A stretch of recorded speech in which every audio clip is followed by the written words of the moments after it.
Olá pessoal, eu sou Valéria Saturnino e esta é mais uma aula do curso de nivelamento em Matemática Básica, Matemática Financeira e Finanças Pessoais. Hoje nós vamos falar um pouco sobre razão e proporção, é o nosso assunto principal, mas também vamos falar de algumas dicas e dúvidas sobre assuntos que foram solicitados na aula anterior. As pessoas pediram para esclarecer algumas dúvidas e nós falaremos sobre esses assuntos. Vamos nessa?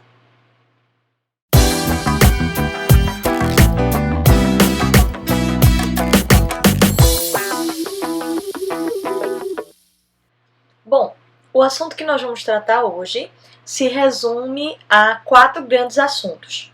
Primeiro, dentro de frações, nós vamos falar de divisibilidade de números, que é importante saber sobre a divisibilidade do número para poder simplificar as frações, por isso que eu coloquei esse assunto dentro de frações. E também vamos falar sobre potenciação e radiciação de frações. Então, vamos falar sobre esse assunto e também vamos falar sobre notação científica, razão e proporção, que são os 2 principais assuntos da aula, os 2 últimos. Novamente, igual à aula anterior, seguiremos a mesma metodologia. Eu vou explicar brevemente algumas coisas no slide para vocês e depois nós vamos para o quadro digital fazer diversos exemplos. Então, é isso que nós vamos estar fazendo aqui. Na hora que o quadro digital aparecer, eu não apareço.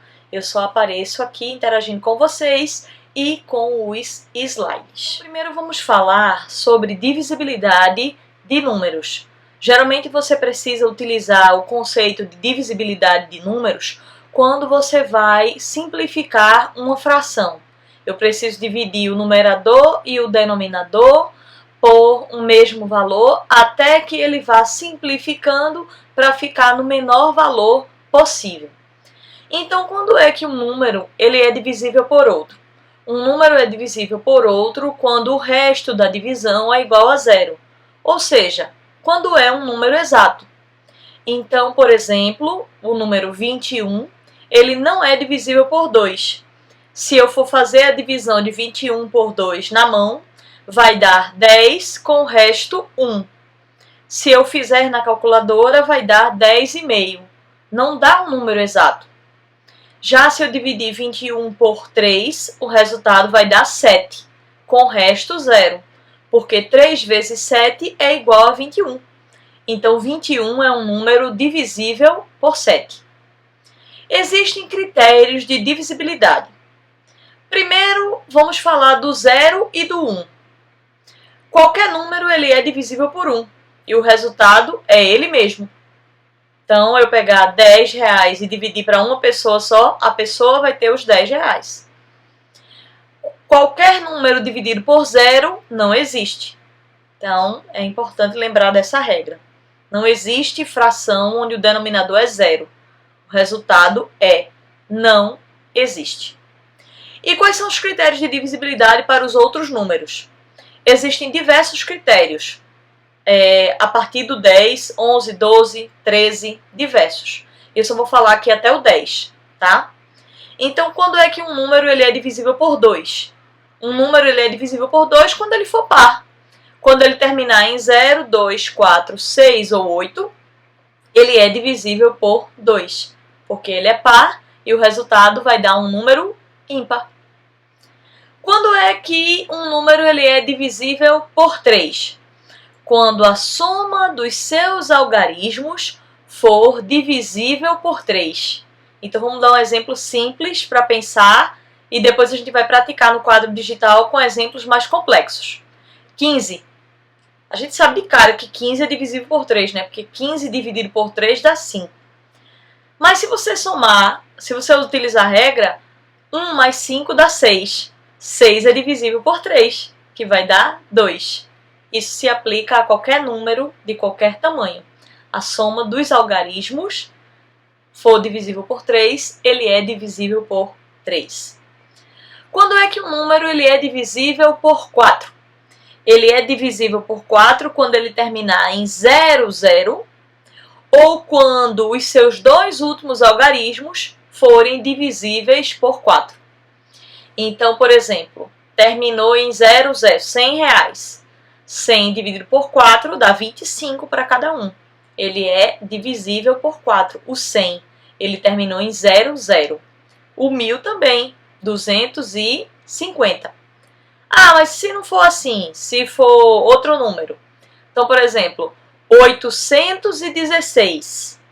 816 é um número divisível por 4.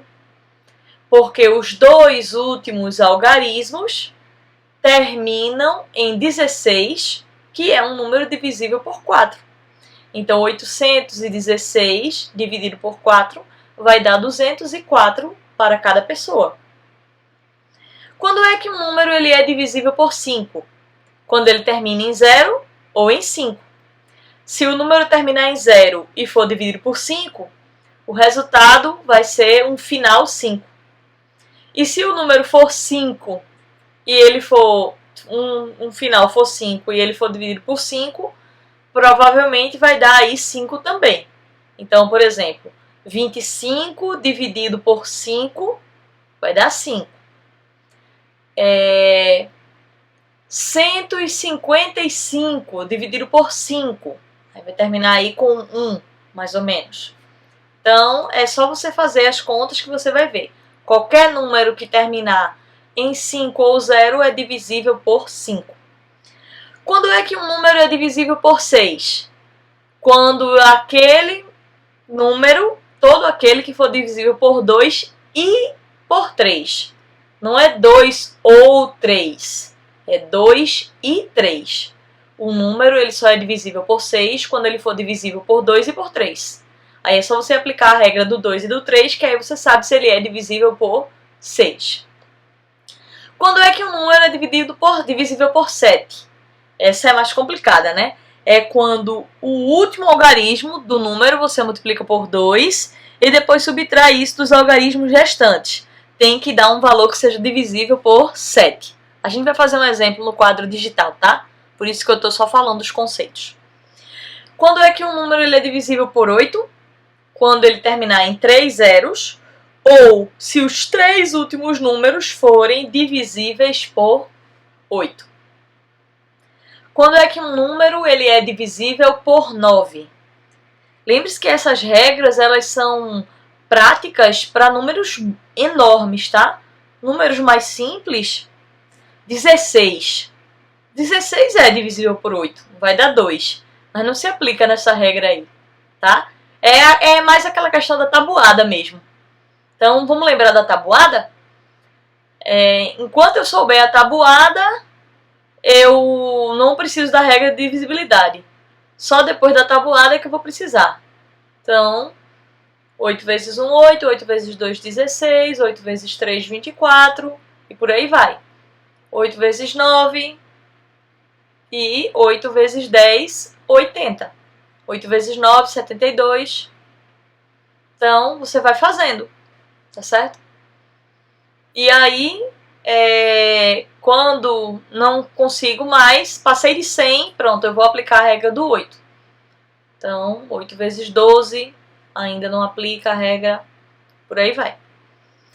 Então, quando é que um número ele é divisível por 9?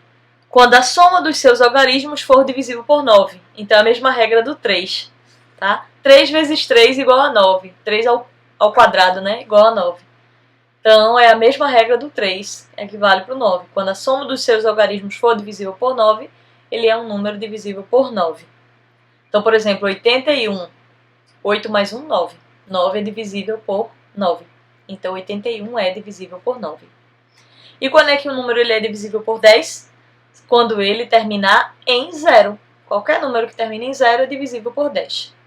Vamos agora na mesa digitalizadora ver os exemplos. Muitos exemplos, tá certo?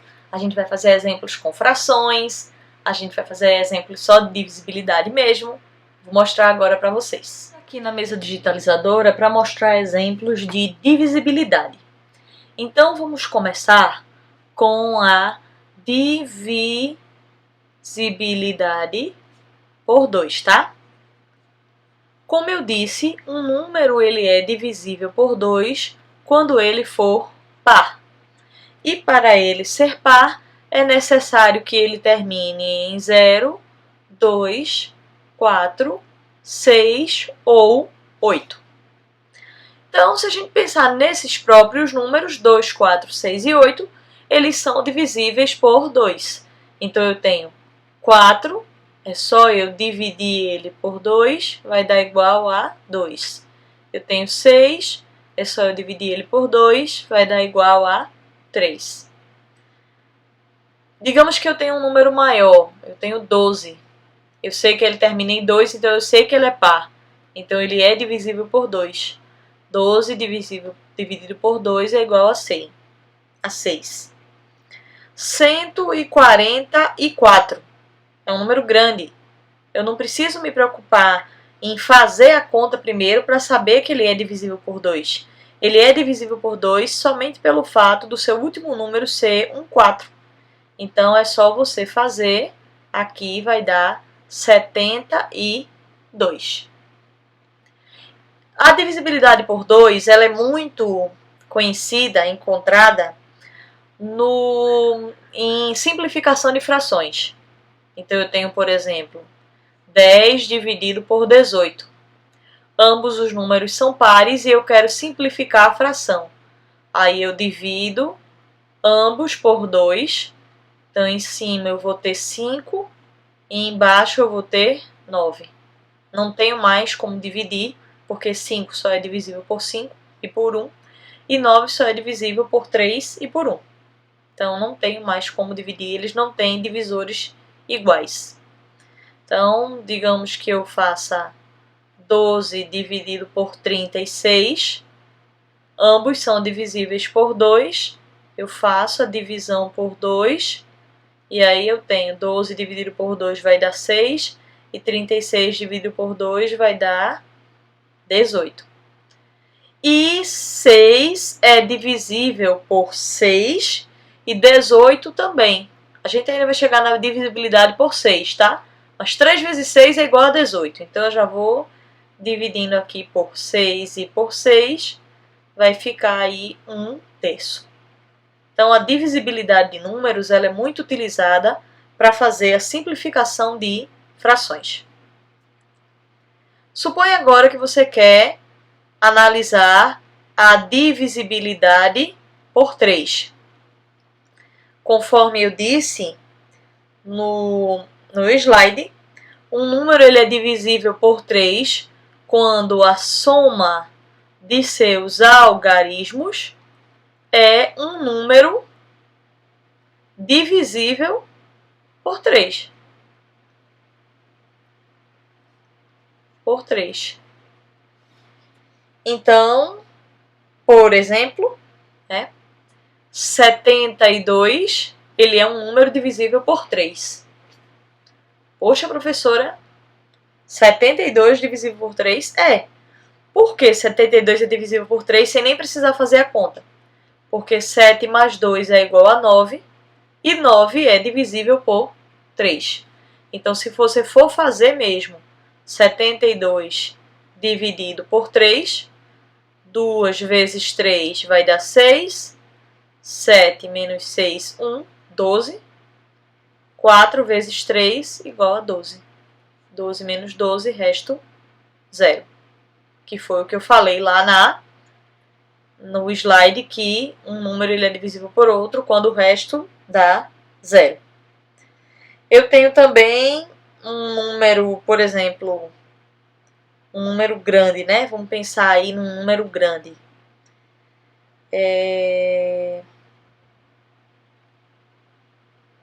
Digamos, um exemplo, 18. Assim, tô falando 18 é divisível por 3, eu vou falar um número maior, tá?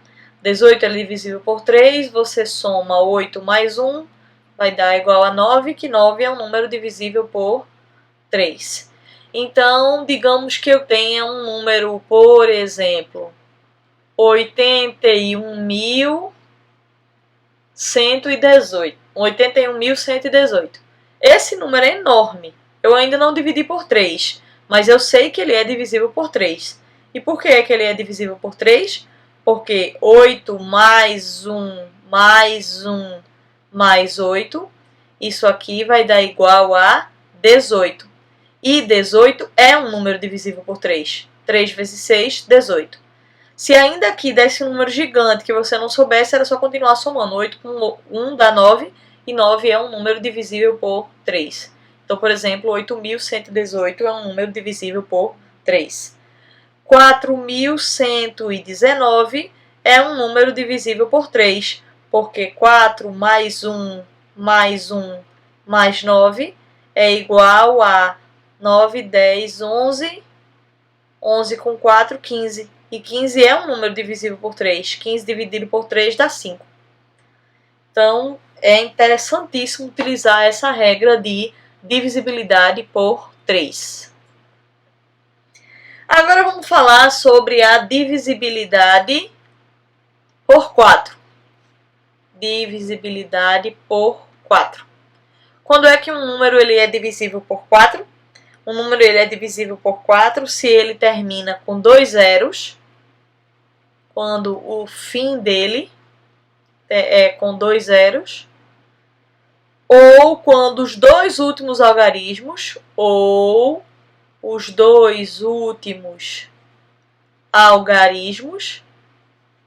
formam um número que seja divisível por 4. Então, eu já sei que 100 termina com 2 zeros, ele é divisível por 4, vai dar aí 25. 4 vezes 25 vai dar 100. Eu tenho aí 1.116. Eu sei que esse número ele é divisível por 4.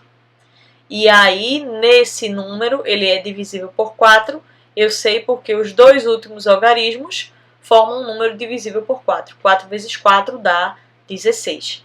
Então, se eu for dividir mesmo 1.116 por 4, eu vou ter aí 250, 275 com 4. 279 vai ser o meu resultado. Então, esse aí é o exemplo da divisibilidade por 4. Quando é que um número ele é divisível por 5? Um número ele é divisível por 5 quando ele termina em 0 ou 5. Termina em 0 ou 5.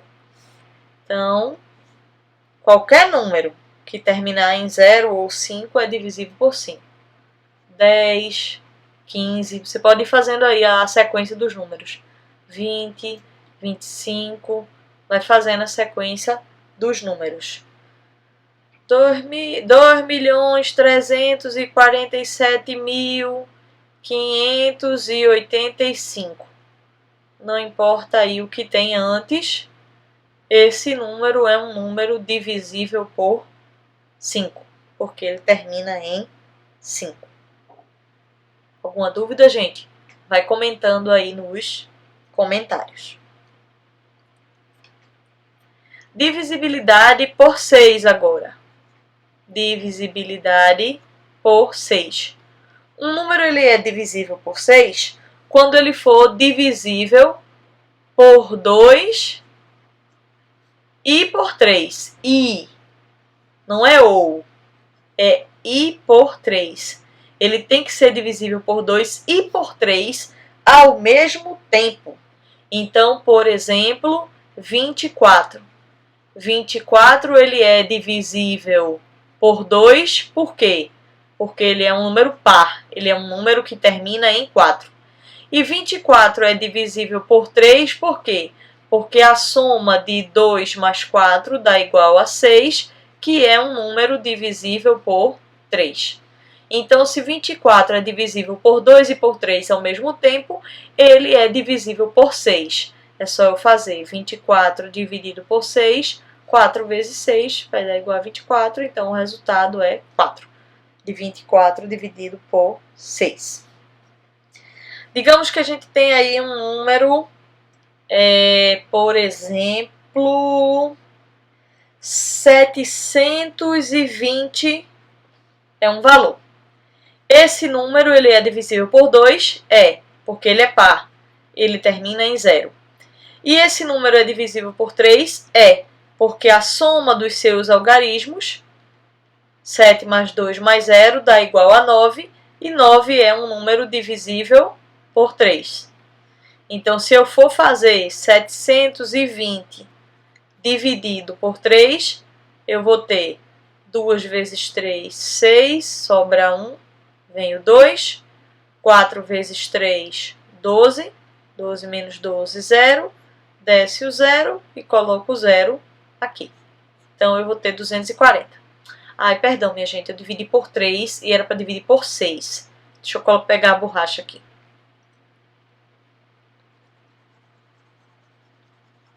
Então, eu vou fazer 720 dividido por 6.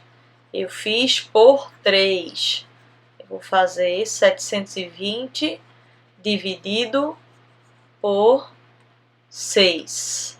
Então, eu tenho aqui, vamos voltando, aqui, 720 dividido por 6, pega o 7, 1 vezes 6 dá 6, sobra 1, desce o 2, 2 vezes 6, 12, 12 menos 12, 0, desce o 0 e 0. Então, 6 vezes 120 dá 720. Ele se mostrou divisível por 2 e por 3, então ele também é divisível por 6. Agora vamos para a divisibilidade por 7. Divisibilidade por 7. Um número ele é divisível por 7 quando, se a gente multiplicar o último número por 2 e subtrair o resultado dos números que restaram, se o resultado for divisível por 7, então o número é divisível por 7. Então parece uma coisa bem complicada e é só você pegar a prática. Então o primeiro passo vai ser o último algarismo e eu vou fazer vezes 2. E no segundo passo eu vou pegar os algarismos restantes e vou subtrair esse resultado que deu no passo 1. Então, vamos fazer um exemplo. 553. O 553 ele é divisível por 7. Por quê? Eu vou pegar 3 e vou fazer 3 vezes 2. Vai dar igual a 6. Aí agora eu vou fazer o segundo passo. Eu vou pegar 55 e vou subtrair o 6. 55 menos 6 dá 49 e 49 é divisível por 7. 7 vezes 7 dá 49, então o 553 vai ser divisível por 7. Então, eu vou fazer aqui 553 dividido por 7. Eu tenho aí o 5, não vai dar, então eu tenho que pegar o 55 mesmo, tá certo? Então, 7 vezes 6, 7 vezes 6 vai dar 42, e 7 vezes 8 vai dar 56. Então, se eu botar 8 ali, vai passar do 55. Então, eu tenho que botar 7 vezes 8. Não, 7 vezes 7 eu tenho que colocar. 7 vezes 7, que dá 49. 7 vezes 7 dá 49. Então, eu vou botar aqui, 7, para fazer 7 vezes 7, 49. 49 para 55 faltam 6. E agora eu baixo o 3. Aí fica 63 para dividir por 7, que é o 9, tá? Então, na tabuada, se você fizer 7 vezes 9, vai dar 63. Resto aí, 0. Então o resultado final aí vai ser 79. Realmente ele é um número divisível por 7. Então aqui eu utilizei a regra só para saber se ele era divisível por 7 e aqui eu confirmei que ele era divisível por 7. Vamos fazer outro exemplo de divisibilidade por 7. 210. 210 é divisível por 7, pois, primeiro, 0 vezes 2 vai dar igual a 0. E eu faço depois 21 menos 0, que vai dar igual a 21. E 21 é um número divisível por 7. 21 dividido por 7 dá igual a 3. Então, se eu for fazer 210 dividido por 7, eu vou pegar o próprio 21, vou fazer 3 vezes 7, 21, sobrou 0, vai descer um 0 e vai vir aqui o 30. Então, 30 vai ser o resultado. Agora vamos falar um pouquinho da divisibilidade por 8. Como é que se calcula a divisibilidade por 8? Ela é bem parecida aí com a divisibilidade por 4. A divisibilidade por 8, um número é divisível por 8 se ele termina com 3 zeros ou quando os 3 últimos números forem divisíveis por 8. Então, 1000. 1000 é divisível por 8, porque ele termina aí em 3 zeros. Então, eu gosto de fazer assim, se eu for, a conta que fica mais fácil. Se eu fosse dividir 1000 em 4 partes iguais, seriam 4 partes de 250. Mas como eu estou dividindo em 8 partes, é só pegar o 250 e dividir por 2. Aí vai dar 125. 3120 também é divisível por 8. E por quê? Porque 120 é divisível por 8.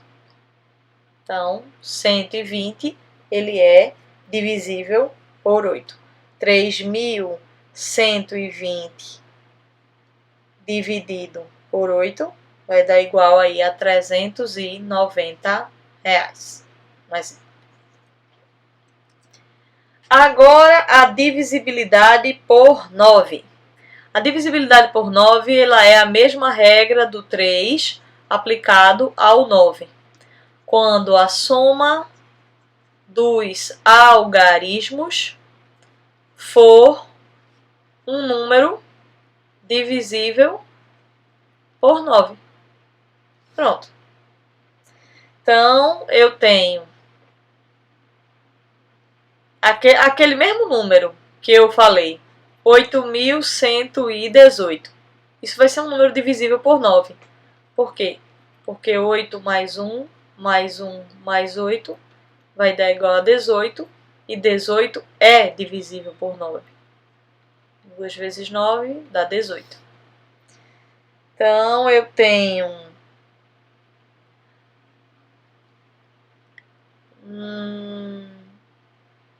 9.090 reais. 9.090 reais é um número divisível por 9, porque a soma dos seus algarismos vai dar 18, que também é divisível por 9. Então, nós temos esses exemplos. E, por fim, para terminar a parte de divisibilidade, um número ele é divisível por 10 quando ele termina em 0. Então, aí não tem muito o que explicar. Qualquer número que terminar em 0 é divisível por 10. Então, pode ser um número bem doido. 3.427.280. Terminou em 0, é divisível por 10. 4.980. Terminou em 0, é divisível por 10. Então, essa é a parte que eu tinha para trazer para vocês de divisibilidade. Vamos voltar para o slide. Agora vamos falar de potenciação e radiciação de frações. Quando você encontra uma fração dentro de uma potência ou uma fração dentro de uma raiz, você pode aplicar a potência e a raiz individualmente ao numerador e ao denominador. Você não precisa resolver a fração primeiro, que muitas vezes ela não é solucionável, para depois resolver a potência ou a raiz. Então, por exemplo, como vocês podem ver aí no slide, no caso da potenciação de frações, eu tenho que A dividido por B e a fração toda elevada a n é a mesma coisa que A elevado a n dividido por B elevado a n. Quem sabe, depois que fizer isso, não dê para simplificar a fração e deixar a fração um pouco melhor, mais fácil de visualizar. Já sobre a radiciação de frações, é a mesma coisa. Raiz na enésima potência da fração A dividido por B é a mesma coisa que a raiz da enésima potência de A dividido pela raiz da enésima potência de B. Então, eu posso primeiro resolver a raiz para depois resolver a fração. Vamos fazer exemplos na mesa digitalizadora? De potenciação e radiciação de frações. Como eu disse lá no slide, no caso da potenciação, quando eu tenho uma fração que está elevado a uma potência, é possível colocar cada número elevado à sua potência de forma isolada e isso não muda o resultado. Então, digamos, por exemplo, que eu tenha 2/7 elevado ao quadrado. Eu não preciso resolver a fração para resolver a potência. Então, eu vou fazer 2 ao quadrado dividido por 7 ao quadrado. 2 ao quadrado é 4, que 2 vezes 2 é 4, e 7 ao quadrado, 7 vezes 7 vai dar aí 49. Então, nós temos aí a resolução da potência. Então, digamos, por exemplo, que eu tenha outra fração, pode ser um exemplo assim, que o numerador seja maior. Então, eu tenho 10/5. Então, eu vou elevar ao quadrado. Seria mais fácil dividir 10 por 5, dá 2. E aí, depois elevar 2 ao quadrado daria 4. Mas eu também posso fazer 10 ao quadrado dividido por 5 ao quadrado. 10 ao quadrado vai dar 100. E 5 ao quadrado dá 25. Certo? Então, 100 dividido por 25 vai dar 4. Na radiciação, é a mesma coisa. A radiciação eu tenho, por exemplo, raiz de uma fração que é 25 dividido por 36. Eu vou poder tirar individualmente a raiz de 25 dividido pela raiz de 36. Para fazer a raiz de 25, eu tenho que descobrir um número que é elevado ao quadrado, seja 25, que é o 5, e aqui é o 6. Então, eu vou cortar o quadrado com o quadrado e o quadrado com o quadrado da raiz, e aí vai ficar que a minha fração é 5/6. Outro exemplo, vamos ver. Digamos que eu tenha... vamos pensar em raiz cúbica, tá? Então, eu tenho raiz cúbica de 8. Então, eu tenho aí a raiz cúbica de 8, 512 embaixo, tá? Então, estava elaborando o exemplo aí na hora. Isso aqui vai ser a mesma coisa que eu pegar e colocar as raízes individualmente. Então, eu vou colocar a raiz cúbica de 8 dividido pela raiz cúbica de 512. A raiz cúbica de 8 é 2 e a raiz cúbica de 512 é 8. Porque 8 vezes 8 é 64 e 64 vezes 8 é 512. Aqui ainda dá para fazer uma simplificação de fração, que o resultado final vai ser 1/4. Então, é assim que você aplica a radiciação e a potenciação em frações. Bom, agora vamos falar sobre notação científica. A notação científica, ela é a técnica de escrever números reais muito pequenos ou muito grandes por meio do uso de uma potência de base 10.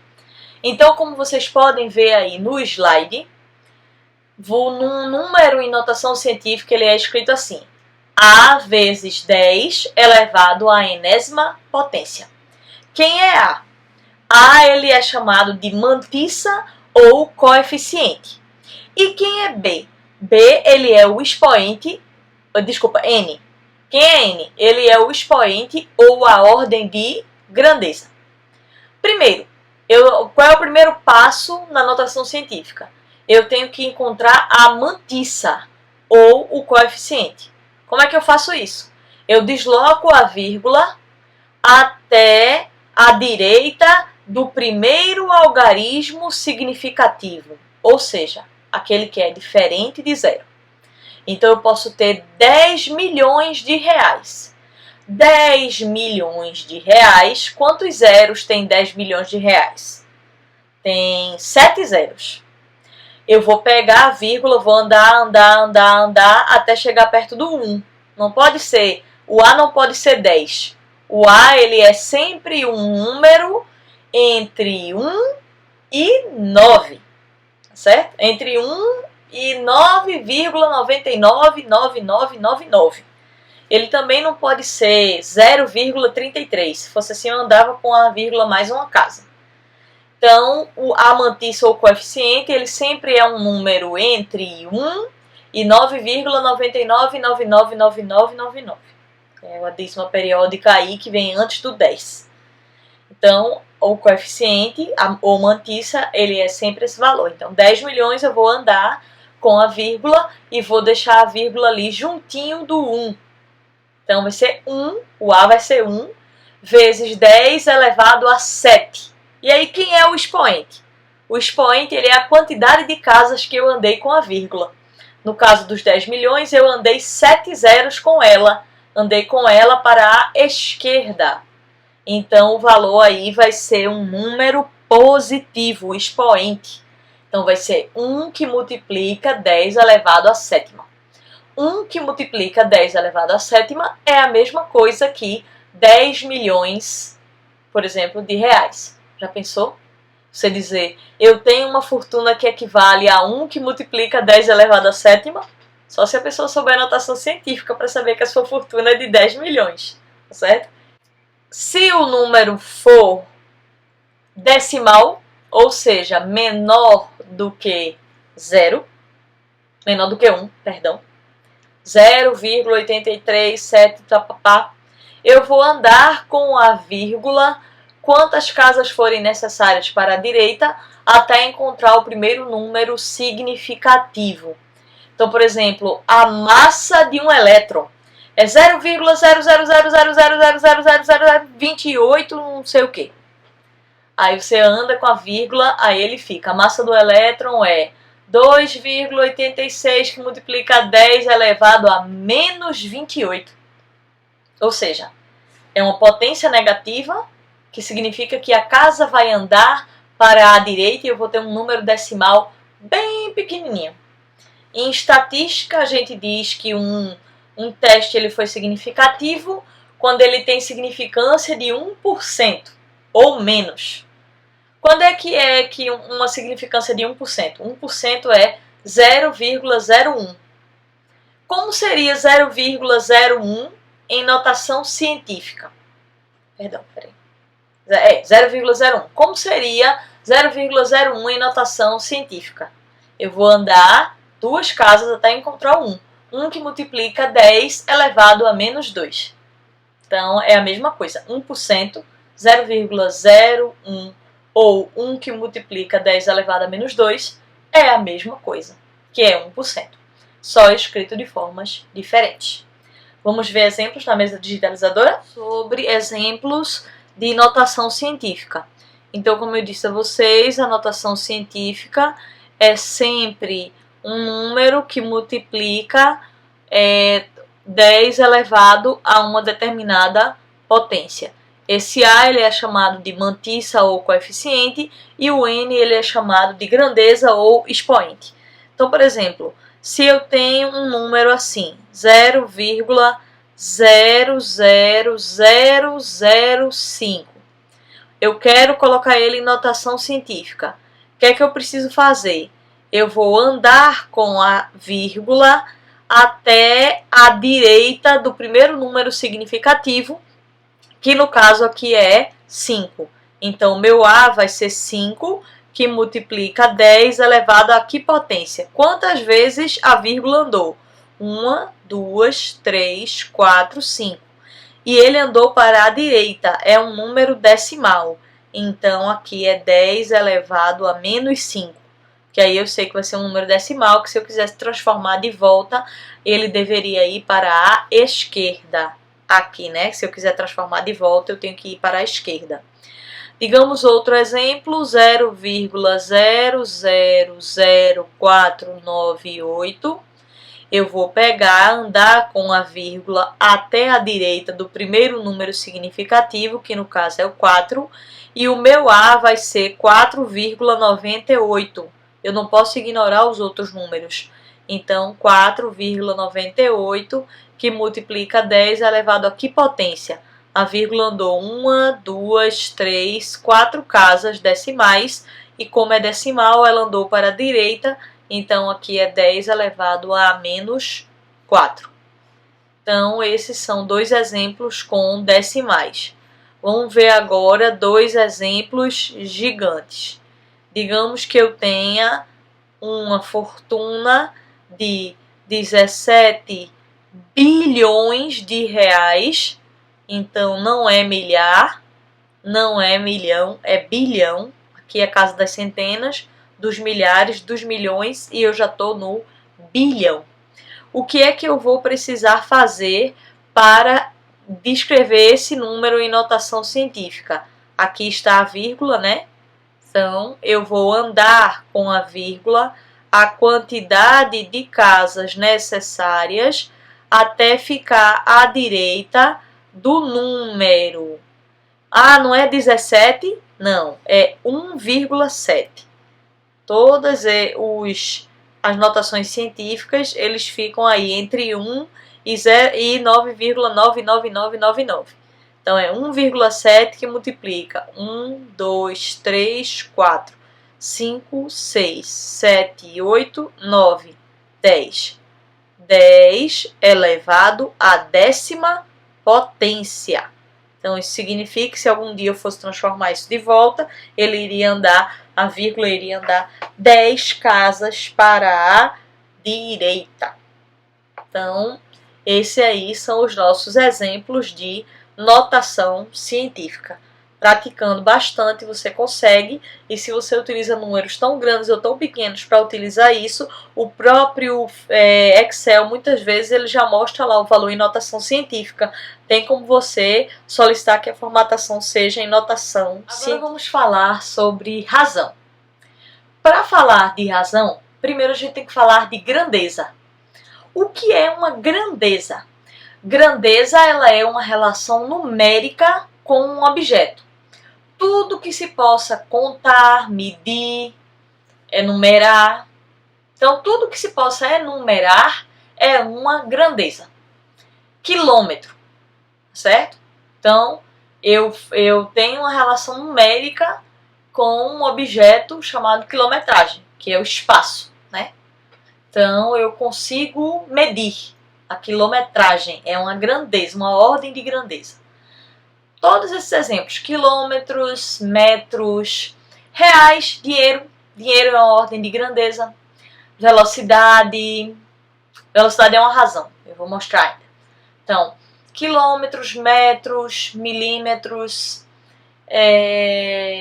litros. Tudo isso são grandezas, certo? Então, é tudo aquilo que eu consigo medir, enumerar. Eu tenho uma ordem de grandeza. Unidades. O povo fala os coletivos, né? O coletivo de peixe é cardume. Você pode contar os peixes em unidades, ou em toneladas, ou em quilos. Então, tudo isso são ordens de grandeza. Já a razão. A razão, ela é a relação ou a divisão entre duas grandezas. Então, quando eu faço a divisão de uma grandeza pela outra, eu estou criando uma razão, que é uma relação entre uma grandeza e outra grandeza. Quando você pega razões entre grandezas da mesma espécie, não possui medida. Então, por exemplo, eu pegar um valor em reais e dividir por outro valor em reais para explicar alguma coisa. É como se cortasse R cifrão com R cifrão. Eu não vou escrever lá R cifrão, ou não vai ser unidades. Não tem ordem de grandeza. Não possui métrica, né? Não possui uma medida. Então eu não vou, quando eu fizer uma razão de grandezas da mesma espécie, a grandeza, o nome da grandeza, ele some.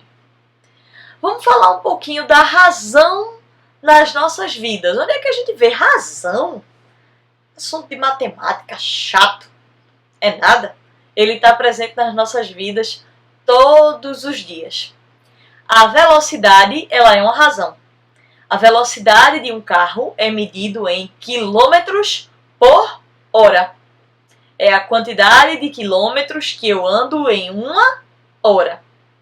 Ou se eu andar tantos quilômetros em 3 horas, aí eu divido aqueles quilômetros por aquelas 3 horas e aí eu vou ter tantos quilômetros por hora. É uma razão. É uma relação entre duas grandezas, uma divisão entre duas grandezas. Conta de água. Quanto é o preço por metro cúbico? Valor por metro cúbico de água. Então, eu gasto, sei lá, um exemplo, né? Chutando aqui. R$5 por metro cúbico de água. Conta de luz. Quilowatt-hora. Quantos quilowatts eu consumo em uma hora? Razão. A razão, ela está em todo canto, tá certo? No dia a dia a gente utiliza muito a razão, às vezes a gente que não percebe. Desempenho do carro. Quantos quilômetros eu consigo rodar com 1 litro de combustível? Então é quilometragem dividido por litro. Eu vou pegar, encher o tanque, zero lá o contador. Vou contar a quantidade de quilômetros que eu andei até chegar na reserva mesmo, quase zero, e vou dividir pela quantidade de litros que deu na nota fiscal. Então eu vou ter quilômetros por litro para saber o desempenho do meu carro. E também a gente pode ter uma grandeza de lucratividade, que aí ela não teria uma medida, porque eu estou dividindo real por real, mas é uma ordem de grandeza, sim, é uma razão. É uma razão, lucratividade é uma razão. Eu pego o lucro e divido pelo preço. Lucro em reais, preço em reais. É o lucro do produto, de uma unidade, né? O lucro de uma unidade do produto e eu divido pelo preço do produto. É real, real. Eu não vou ter uma unidade de medida. Aí como é que eu posso explicar? Digamos que deu 0,15. O que é que significa isso? Que para cada R$1 do preço, 15 centavos é de lucro. Isso significa. Sempre vai ser menor do que 1, tá? Como é que o seu lucro vai ser maior do que o seu preço? Não tem como. Porque vai descontar aí os custos e as despesas. Então sempre é um valor entre 0 e 1, ou talvez até negativo, né? Se fosse o caso. Seria negativo, mas aí a gente não está fazendo subtração, a gente está fazendo divisão. Seria negativo se você tivesse aí com prejuízo. Mas supondo um produto que seja positivo, que o lucro sempre vai ser um valor entre 0 e 1. Então, por exemplo, 0,20 significa que a cada R$1 de preço eu tenho 20 centavos de lucro. Então, esse aí é um exemplo. Vamos agora fazer outros exemplos de razão na mesa digitalizadora. Agora um pouco da razão. Não tem como dar muitos exemplos de razão sem fazer proporção, que é o assunto que a gente vai ver logo a seguir. Então eu vou explicar novamente algumas questões conceituais de razão e depois a gente passa para a proporção. Então a gente tem aí, por exemplo, Digamos que você queira comprar 2 balões para alguém e esses 2 balões juntos, eles custam aí R$1,50. Então a gente pode dizer que 2 balões, que é uma grandeza, né, está para R$1,50. Então a gente pode dizer isso, tá? 2 balões está para R$1,50. Essa expressão, ela indica que você tem uma razão.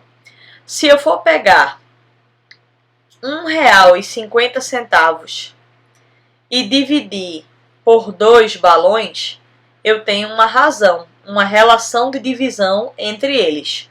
O primeiro número, o que está em cima, é o antecedente, e o número do denominador é o consequente. Então, R$1,50 dividido por 2 balões daria 75 centavos aí cada balão, tá? Então, a gente pode fazer uma conta onde a gente tenha o seguinte: o que será que é mais vantajoso? Vamos pensar assim, tá? Então, digamos que eu tenha, de novo, 2 balões e esse kit custe R$1,50. E do outro lado eu tenho 3 balões, e esses 3 balões juntos custem R$2,25. Aí se faz uma pergunta: o que seria mais vantajoso comprar? Não tem como saber só se você souber a conta de cabeça, se você não fizer as razões. Aqui na primeira razão, R$1,50 dividido por 2 balões vai dar 75 centavos. 75 centavos por balão, tá certo? E aqui vai dar R$2,25 dividido por 3, também vai dar os mesmos 75 centavos por balão. Então, eu fiz 2 razões para comparar, deu o mesmo resultado, então não tem vantagem de compra de um sobre o outro. Digamos que agora eu faça uma outra situação. Digamos que a pessoa X andou 140 quilômetros e para fazer esse percurso ela levou 2 horas. E digamos que outra pessoa andou, 230 quilômetros e levou 3 horas. Aí a pergunta é: quem foi mais rápido? Eu só tenho como saber quem foi mais rápido se eu fizer a minha razão. 140 dividido por 2 vai dar aqui 70 quilômetros por hora. E agora eu for fazer 230 dividido por 6, não vai dar exato, vai dar aí 230 dividido por 3, vai dar igual a 76,67. 76,67 quilômetros por hora. Então eu posso dizer que foi a pessoa Y que foi a pessoa mais rápida. E por que a pessoa Y que foi a pessoa mais rápida? Porque ela teve uma velocidade maior. Então ela andou uma quantidade de quilômetros maior no mesmo tempo comparado com a pessoa X. Então esse é o tipo de exemplo que a gente pode dar em razão. O assunto mais extenso da nossa aula, que é proporção. O que é uma proporção? Proporção, ela é uma igualdade entre razões. Uma razão está para a outra. Acho que vocês já ouviram falar nisso, tá certo? Uma razão está para a outra. Fulano, tal informação está para tal informação, assim como tal está para tal. Vocês com certeza já ouviram essas expressões quando vai se calcular proporção. E aí, a proporção e essa igualdade entre razões depende se as grandezas são diretamente proporcionais ou inversamente proporcionais. Quando é que uma grandeza ela é diretamente proporcional? Quando o aumento de uma implica no aumento da outra, ou a redução de uma implica na redução da outra. Então, por exemplo, vendas e receita. Quanto maior a quantidade de produtos que eu vendo, supondo que seja o mesmo preço, maior vai ser a minha receita. Então, a gente pode dizer, um restaurante teve 500 pratos vendidos no mês e o preço de cada um foi tanto, e supondo o mesmo preço, né, sempre, para todos os pratos, o faturamento total da empresa daquele mês foi X. Supondo que no mês que vem espera-se vender 700 pratos, qual é o faturamento esperado do mês que vem? Então não precisa pegar o faturamento, dividir pela quantidade de pratos para saber o preço, para depois pegar o preço e multiplicar por ele. Na verdade, dentro da razão, da proporção, é isso que vai acabar sendo feito, mas você pode fazer a conta de uma vez só. Então você bota 500 unidades vendidas está para 70 mil de faturamento, assim como 700 unidades vendidas está para X. Aí a gente vai calcular. Essa razão, essa proporção, ela vai ser diretamente proporcional, porque quanto maior as vendas, maior a receita. Quanto maior as vendas, maior o lucro. Supostamente sim. A gente vai ver um pouco também de funções em outro vídeo, que não necessariamente segue uma relação linear, vendas e lucro, que aí depende das despesas e dos custos. Mas no geral, quando você aumenta as vendas, você aumenta o lucro. Então é uma relação sim diretamente proporcional. E o que são grandezas inversamente proporcionais? É quando o aumento de uma implica na redução da outra e vice-versa. A redução da primeira implica no aumento da segunda. Quando a gente vai fazer uma conta de proporção que ela é inversamente proporcional, quando você monta as frações lá da proporção para fazer a igualdade entre as duas razões, aí você tem que inverter uma delas, porque ela é inversamente proporcional, você vai e inverte, tá certo? Porque aí vai dar a conta correta. Então, por exemplo, despesas e lucro. Quanto maior for a despesa de uma empresa, menor vai ser o seu lucro. Velocidade média do avião e tempo de viagem. Ah, estranho isso, porque quanto maior a velocidade média do avião, mais rápido eu vou chegar. Sim, fica parecendo que é mais e mais, mas não é, tá? Rapidez não é uma grandeza. Grandeza é tempo. Então, quanto maior for a velocidade média do avião, menos tempo eu vou gastar para chegar. Menos horas, menos minutos. Então, velocidade média e tempo são grandezas inversamente proporcionais. Trabalhadores em uma obra e número de dias. Quanto maior o número de trabalhadores numa obra de uma casa, por exemplo, menor o número de dias para terminar de construir aquela casa. Então, é um exemplo aí do que fazer.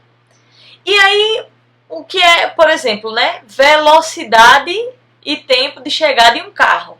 Também é inversamente proporcional. Então, por exemplo, uma pessoa dirigiu a 120 km por hora de João Pessoa para Recife e chegou em 2 horas.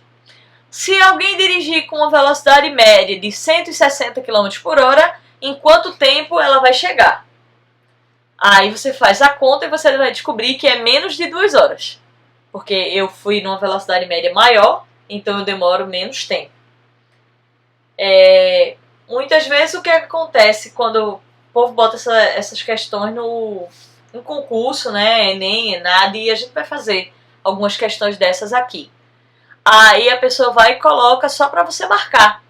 Então, aí teria uma opção, com certeza menor do que 2 horas. Pronto, seria a resposta correta, não precisava nem fazer conta, tá certo? Então, esses são os nossos exemplos de proporção e a gente vai fazer muitos exemplos aí na mesa digitalizadora e, em especial, algumas questões que eu encontrei de concursos que pode cair esse tipo de assunto, razão, proporção, para vocês se habituarem. Vamos nessa? Como foi dito antes, uma proporção é a igualdade entre razões. Uma razão está para outra. E aí existem as grandezas diretamente proporcionais e existem as grandezas inversamente proporcionais. Não sei se vocês lembram disso, como isso é um curso de nivelamento, provavelmente vocês já estudaram sobre isso. Quando é diretamente proporcional, a gente usa aquelas setinhas. Setinhas na direção igual. Quando é inversamente proporcional, a gente utiliza setinhas na direção oposta. Vocês lembram disso? Então, digamos que a gente continuasse naquela mesma pergunta que eu falei em razão sobre quilômetros por hora. Digamos que a gente diga assim: uma pessoa dirigiu por 2 horas e conseguiu com isso dirigir 150 quilômetros. Mantendo-se a mesma velocidade, se a pessoa dirigir 5 horas seguidas, quantos quilômetros ela vai andar? Então lembre-se que é mantendo a velocidade. Então eu estou dizendo que eu vou manter velocidade, ou seja, quando eu faço uma proporção, eu suponho todos os outros itens constantes. Então, eu mantenho a velocidade e essas grandezas aqui elas vão ser diretamente proporcionais. Então, eu posso colocar a famosa setinha. Quanto mais tempo eu dirigir, mais quilômetros eu vou dirigir. Então, a gente vai fazer a igualdade entre as frações. 2 quintos é igual a 150 dividido por x. Aí eu faço a multiplicação invertida, né? Aqui eu vou ter 2 vezes x é igual a 5 vezes 150.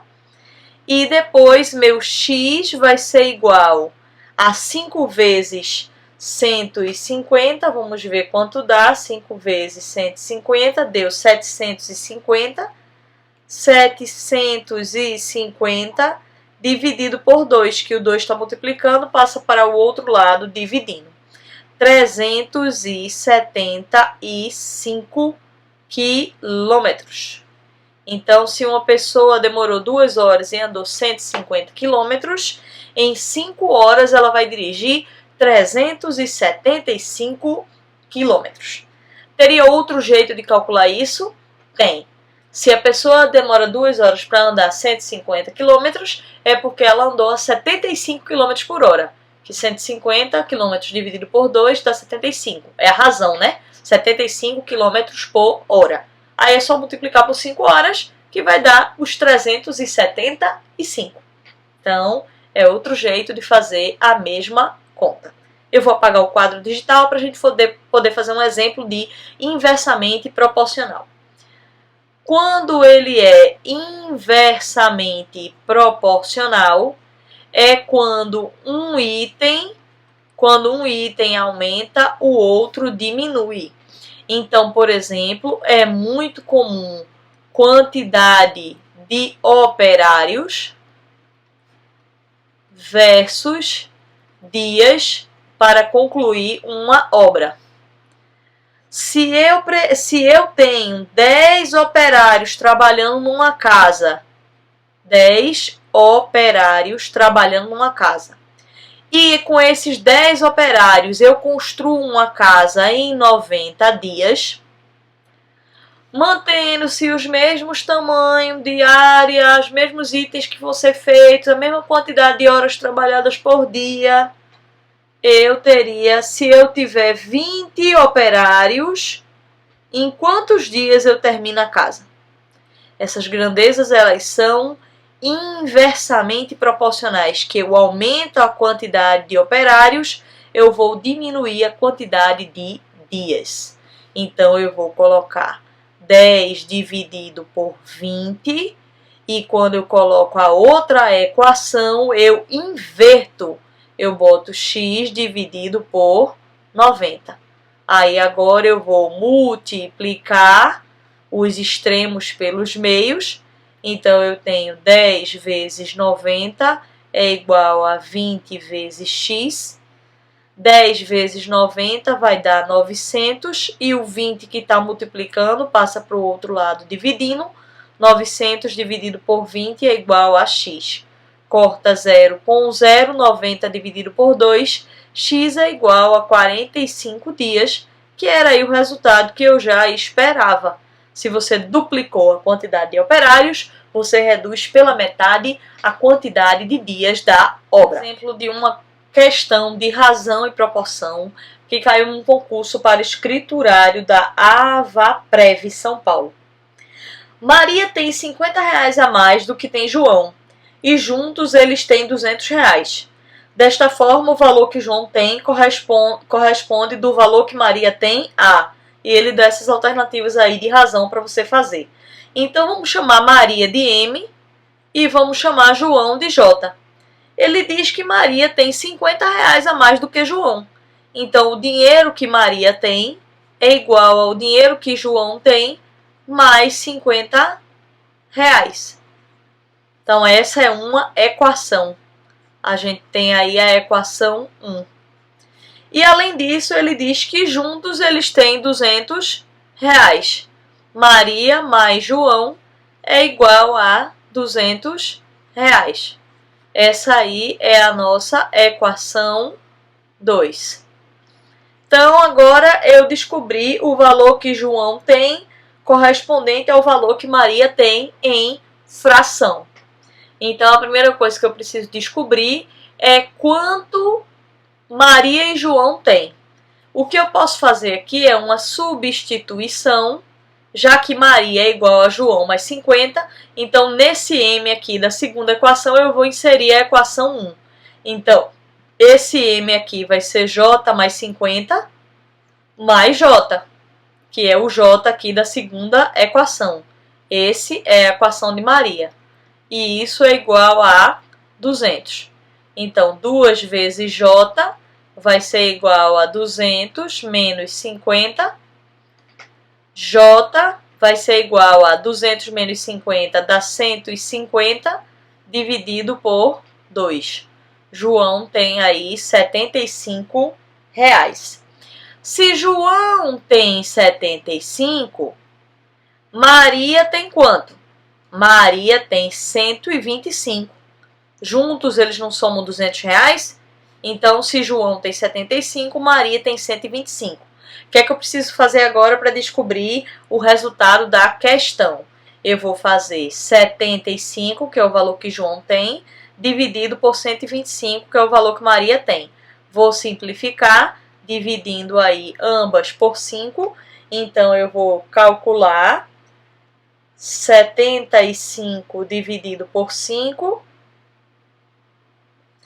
é 15. Então, em cima é 15. E 125 dividido por 5, 25. Ainda dá para dividir por 5 de novo. Então, dividido por 5 para cada um dos lados. 15 dividido por 5 vai dar 3 e 25 dividido por 5 vai dar 5. Então, a minha resposta é 3/5. Resposta letra C. É a resposta do concurso, tá? Então, 3/5. Então, essa é a resposta aí da questão do concurso. Questão de concurso para o cargo de nutricionista do município de Conchas, São Paulo. E a questão é a seguinte. No município de Maricalça, a razão entre guardas policiais homens e guardas policiais mulheres é 4/12. Ou seja, eu tenho para cada 4 policiais homens, eu tenho 12 policiais mulheres. E aí também se sabe que o número de guardas mulheres excede o número de guardas homens em 16. Ou seja, se eu pegar a quantidade de guardas homens e somar com 16, eu terei a quantidade de guardas mulheres. É isso que ele disse, tá? Para que a razão entre o número de guardas homens e o número de guardas mulheres passe para 1/2, qual o número de guardas homens que a Prefeitura de Maricalça deveria contratar sem contratar mais nenhuma guarda mulher?